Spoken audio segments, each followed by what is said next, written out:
Hai Sobat Sanubari, terima kasih sudah berkunjung ke channel kami untuk menyaksikan kisah baru dari kami, Me versus My Boss. Jangan lupa subscribe, like dan share ya Sobat, agar Sobat tidak ketinggalan kisah-kisah seru lainnya. Terima kasih.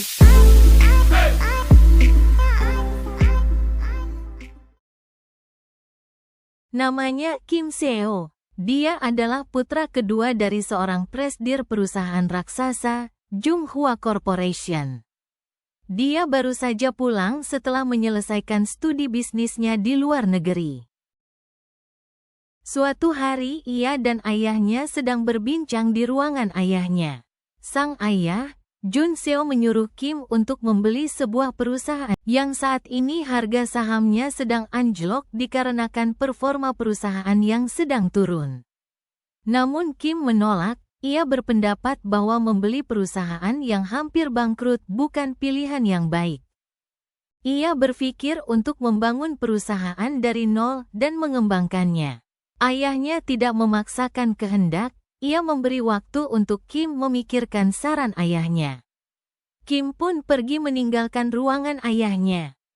Kim memutuskan untuk pulang menggunakan kendaraan umum. Dia merasa ingin berjalan-jalan di kota, karena sudah beberapa tahun ini tidak pulang ke negeri kelahirannya. Kim berganti pakaian, ia menunggu bis di halte bis. Tiba-tiba seorang wanita datang, menarik perhatiannya. Ia mendekati wanita itu, mencoba membuka pembicaraan. Maaf Nona, apa aku bisa meminta tolong? Aku akan pergi ke Songpa. Apakah kau tahu aku harus menaiki bis yang mana? Aku baru di kota ini. Tanya Kim pada wanita itu. Oh, tentu saja. Kebetulan kita punya tujuan yang sama. Aku akan pergi ke Songpa. Kalau begitu kita bisa pergi bersama. Jawab wanita itu. Tak lama kemudian sebuah bis datang. Mereka pun naik bis itu. Aku belum memperkenalkan diri, namaku Kim. Ucap Kim membuka perbincangan. Wanita itu pun menjawab, aku Nina, jawabnya sambil tersenyum. Kau baru di kota ini Kim? Lanjut Nina. Kim menjawab, iya. Aku baru beberapa hari tinggal di sini. Kau sedang mencari pekerjaan? Tanya Nina. Kim terdiam sejenak. Kim hanya mengangguk. Ia rasanya tidak nyaman jika harus berkata jujur bahwa ia adalah putra seorang presidir. Nina memberikan kartu namanya. Dia bilang, jika kau mau coba melamar pekerjaan di tempatku bekerja, silakan. Mungkin akan menyenangkan jika kita bisa bekerja satu kantor. Sesampainya di rumah, Kim penasaran dengan kartu nama Nina. Dan ketika ia membaca kartu nama itu, ternyata Nina bekerja di perusahaan dibahas oleh ayah Kim kemarin.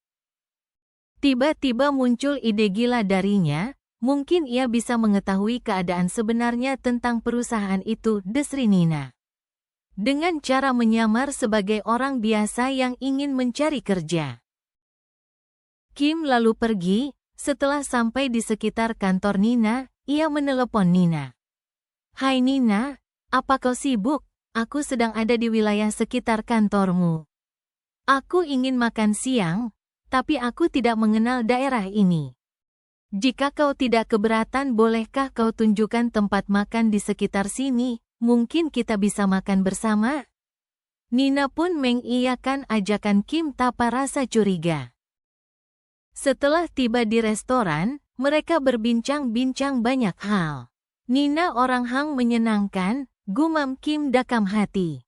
Lalu ia mulai menanyakan informasi tentang perusahaan tempat Nina bekerja. Namun Nina tiba-tiba murung. Ia bilang bahwa saat ini perusahaan tempatnya bekerja sedang di ujung tanduk. Kami sedang menanti seorang investor agar perusahaan dapat terus berjalan, jawab Nina. Menurutmu kenapa perusahaanmu bisa mengalami hal seperti itu Nina? Tanya Kim. Nina pun menjawab, perusahaan kami kalah saing dalam hal pemasaran, karena kemajuan teknologi informasi saat ini. Tapi ia yakin keadaan akan membaik bila investor itu mau berinvestasi. Ia sudah melakukan riset dan tinggal melakukan eksekusi, tentunya biaya untuk promosi tidak sedikit, kami perlu investor. Aku heran kenapa kau harus berusaha keras untuk perusahaan yang kritis Nina, kau masih muda. Bukankah sebaiknya kau mencari pekerjaan di tempat lain? Kau pasti punya banyak kesempatan. Ucap Kim. Aku sebenarnya tidak peduli pada diriku Kim. Aku berusaha membuat perusahaan berjalan karena ada banyak harapan di sana. Ada ayah yang dinantikan oleh anak-anak mereka untuk mencapai cita-cita. Ada suami yang dinantikan oleh istri yang dicintainya. Ada anak yang menjadi tumpuan harapan orang tua mereka. Ada begitu banyak harapan, mimpi, dan cita-cita di sana Kim. Lalu bagaimana jika ternyata proyek investasinya tidak berhasil Nina? Kim semakin penasaran. Bisnis bukan hanya tentang uang Kim, bukan tentang untung dan rugi. Dalam bisnis kau harus hadirkan hatimu.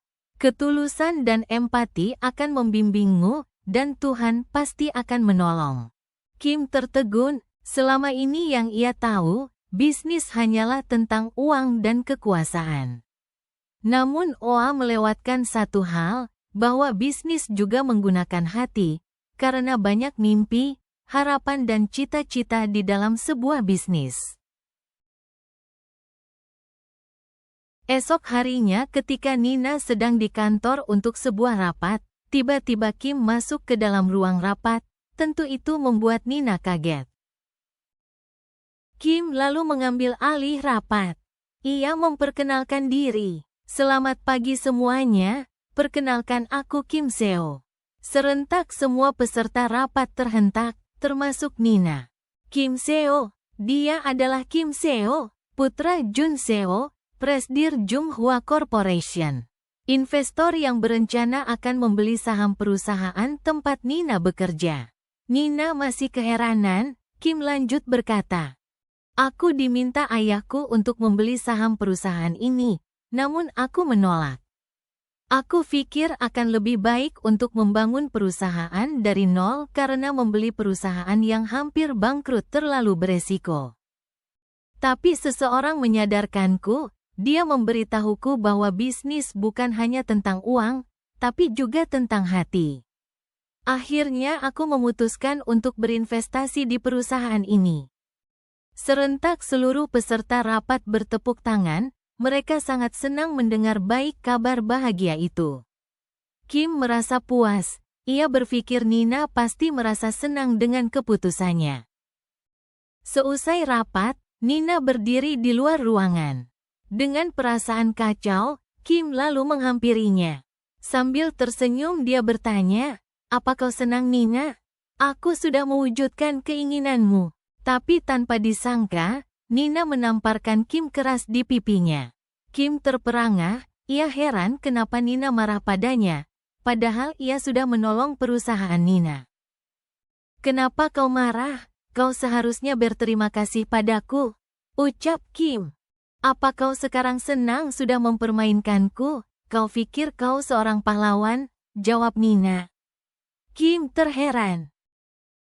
"Kau tahu Kim, apa itu pahlawan sejati? Dia bukan orang yang selalu memenangkan pertempuran, tapi dia yang selalu menghadapi lawan dari depan. Bukan mengendap-endap mencari informasi dari belakang. Seperti pecundang," tandas Nina. "Tapi aku rasa kau tidak akan mengerti. Aku kecewa padamu Kim." Lalu Nina meninggalkan Kim. Tinggallah Kim berdiri di lorong sunyi dipenuhi rasa marah, kesal dan malu. Sesampainya di rumah Nina merenung di kamar, dia sangat sedih. Dia kecewa karena Kim sudah membohonginya, dia merasa Kim sudah mempermainkannya. Melihat putrinya bersedih, ibu Nina menghampiri dan menanyakan kenapa Nina terlihat sedih. Nina pun menjelaskan apa yang sudah terjadi hari ini lada ibunya. "Kenapa kau terlihat sedih Nina?" Lalu Nina menjelaskan apa yang telah terjadi pada ibunya. Ibu Nina sejenak terdiam, lalu berkata, "Ibu rasa kau sudah keterlaluan Nina, dia memang berbohong tapi bagaimanapun juga dia sudah menolongmu. Kau harus bisa membedakan antara keduanya. Untuk kebaikan seseorang, kau harus berterima kasih. Dan untuk kesalahannya yang membuatmu terluka, kau boleh memperingatkannya," ucap Ibu Nina. "Lalu sekarang apa yang harus kulakukan, Bu? Aku pasti sudah membuat hatinya terluka," tanya Nina. Ibunya pun menjawab, "Seperti yang sering Ibu ajarkan padamu, jika kau melakukan kesalahan, kau harus meminta maaf padanya Nina." Ibunya lalu beranjak meninggalkan kamar Nina. Nina pun terdiam, menyesali perbuatannya.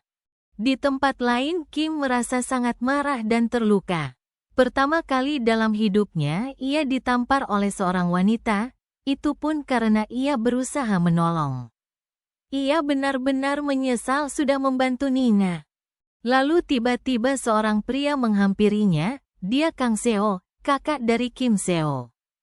Lalu kakaknya bertanya, "Kenapa kau terlihat begitu kesal, Kim? Apa ini soal wanita? Kau baru 3 hari di Korea dan sudah terlibat dengan seorang wanita," ucap Kang menerka-nerka.